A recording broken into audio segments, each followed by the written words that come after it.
Hello, and welcome back to Empty Engine Bay.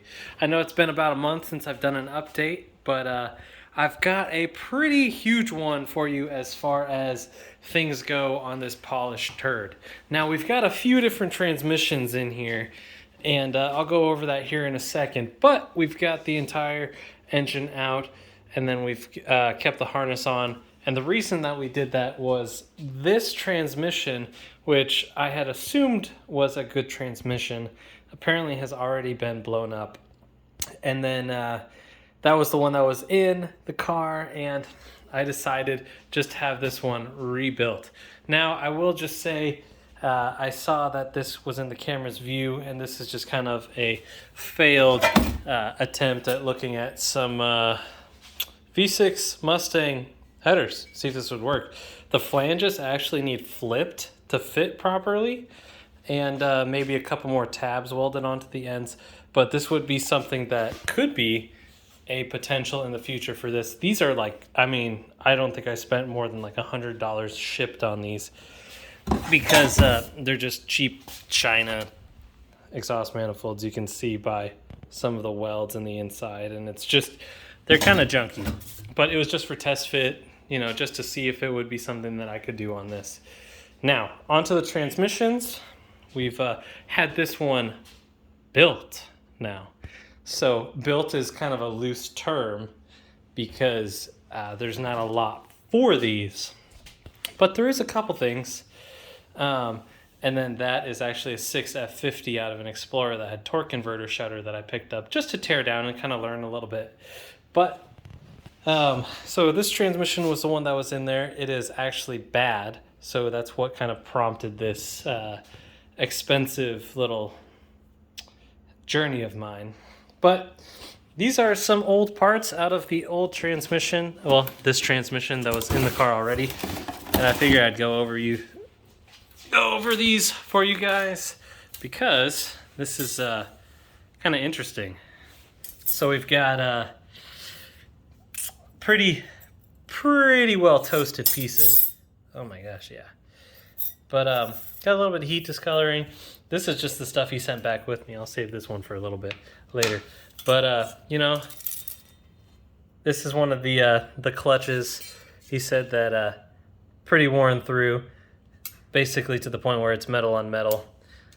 And that see how that's flat? Well, these are supposed to also be,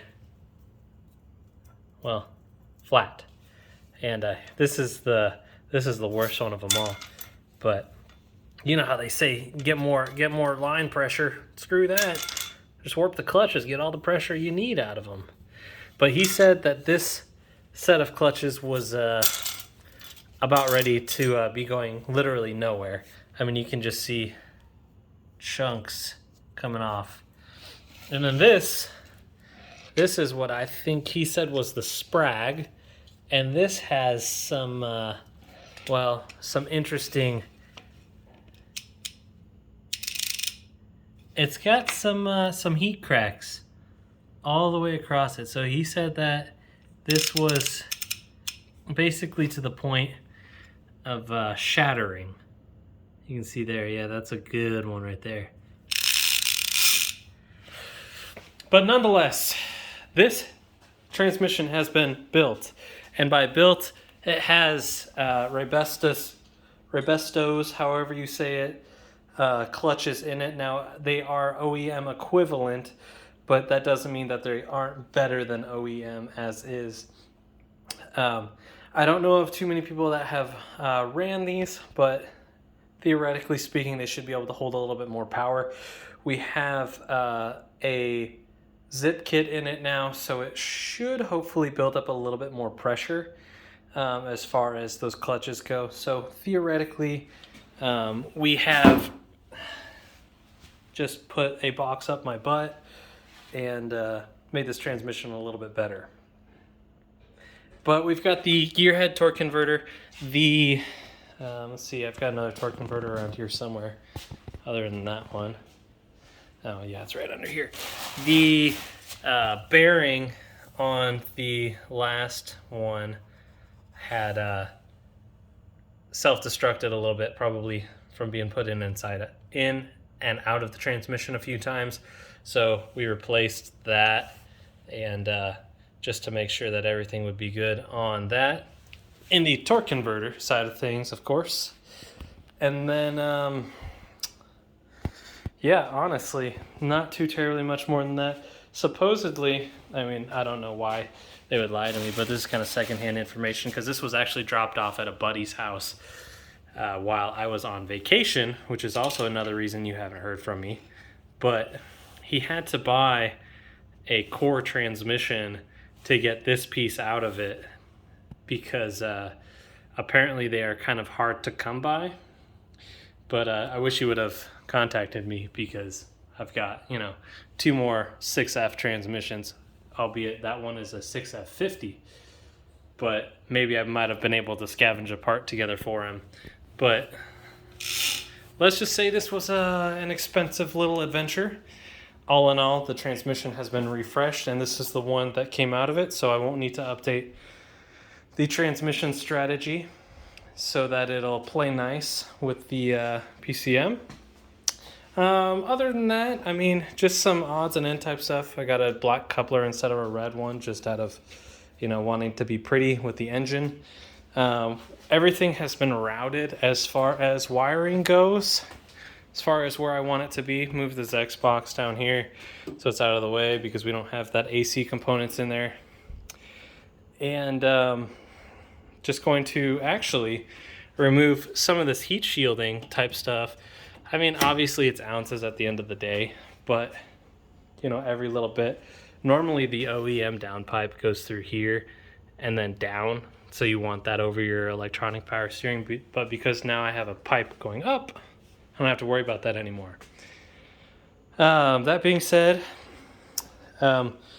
we actually found, I don't know why I say we, I found that there was a short in one of these wires that controlled the methanol system, so this all coming back out was kind of a blessing in disguise because my methanol system was about 2 strands of wires from not functioning at all, and this car is heavily methanol dependent, all things considered. So, not going to complain about that. The axle was also ruined on reinstall. I kind of knew this going back in, but the axle nut was binding up a ton, and I just sent it UGGAs and tightened it down. So I got a new axle end.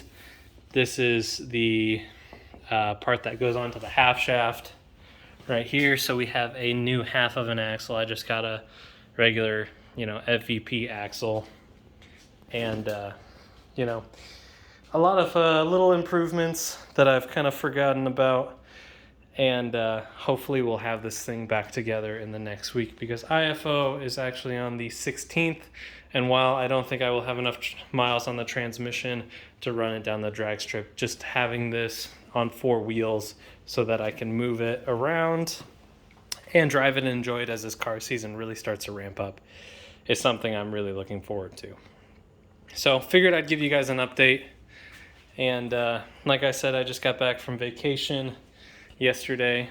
I didn't go on a month-long vacation, so that's not my excuse for not having a video out for a minute. But, things were kind of at a standstill while this was getting rebuilt. And now it is supposedly built as it possibly can be with the parts that we have available.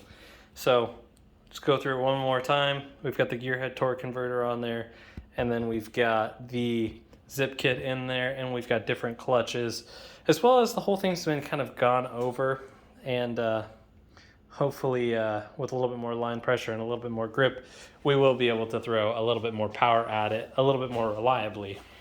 And now I'm not expecting that transmission to be able to hold up to everything that this engine can put out, but let's just hope that we don't have any spinny, slippy cracks literally everywhere on the Sprag.